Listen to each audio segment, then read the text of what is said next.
So, this is Tav again, and I'm continuing off of my other daily fix.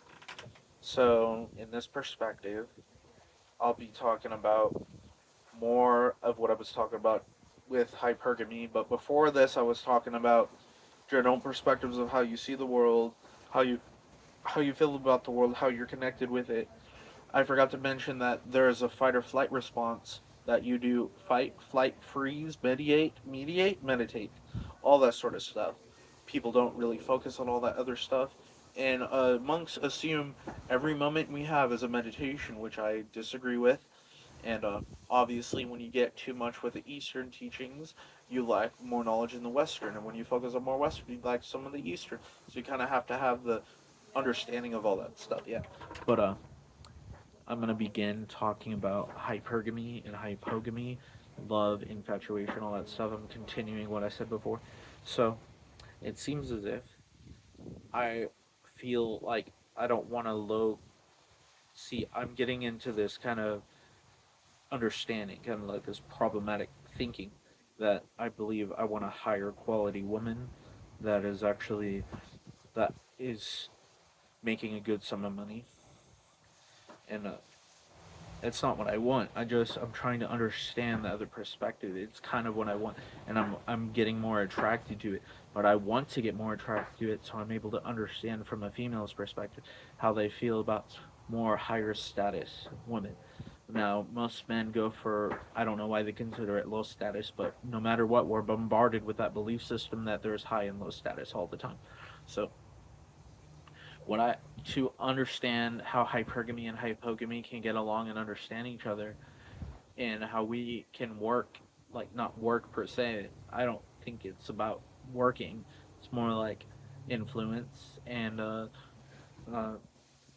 not putting it like all our emotions into a box in our chest or our stomach, bottling up stuff. But pickup artistry PUA for women is a little different. Instead of a man just going to a bar, going to a club, trying to pick up a person, it's a woman that is after trying to talk to men.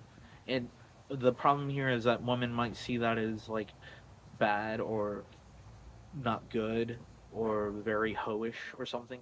But the difference here is that with women pickup artistry, they focus on not having sex.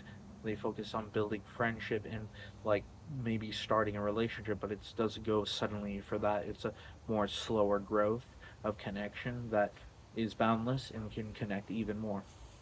Now that's a cool idea, right?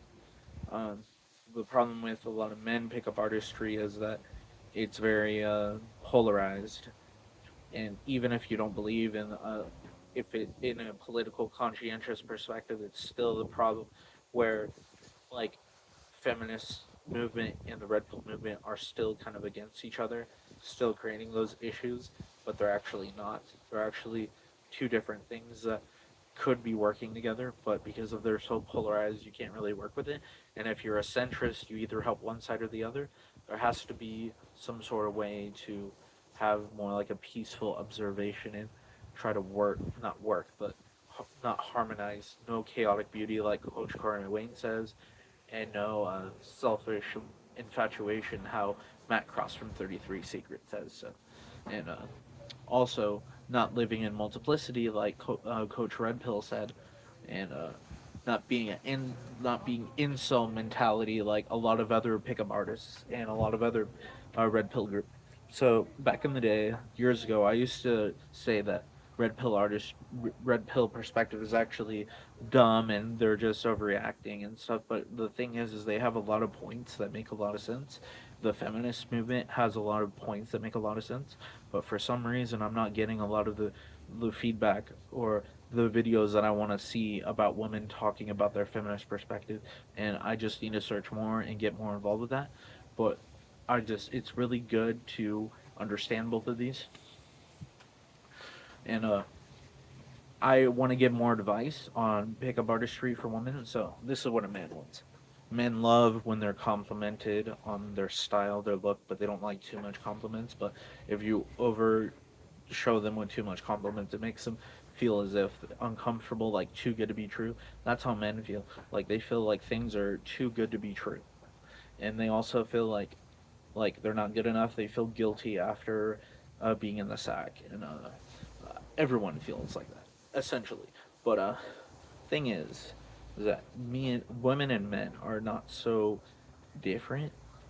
We're very much alike, but the understanding of this is that we're distant for a reason, and there has to be some space that we have to allow ourselves.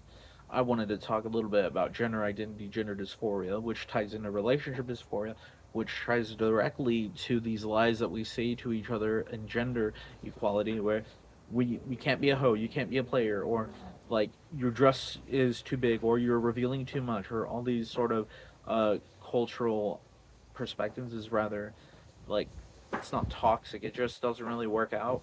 And more in the future, as we grow, we might have more issues with the woman and men's side. But this is a really interesting way to think, right?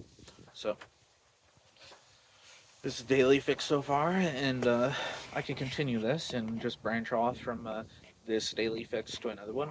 I think that's a good idea. But hopefully everybody is having a good day, and hopefully people are going on an adventure or something, and doing what they want to do.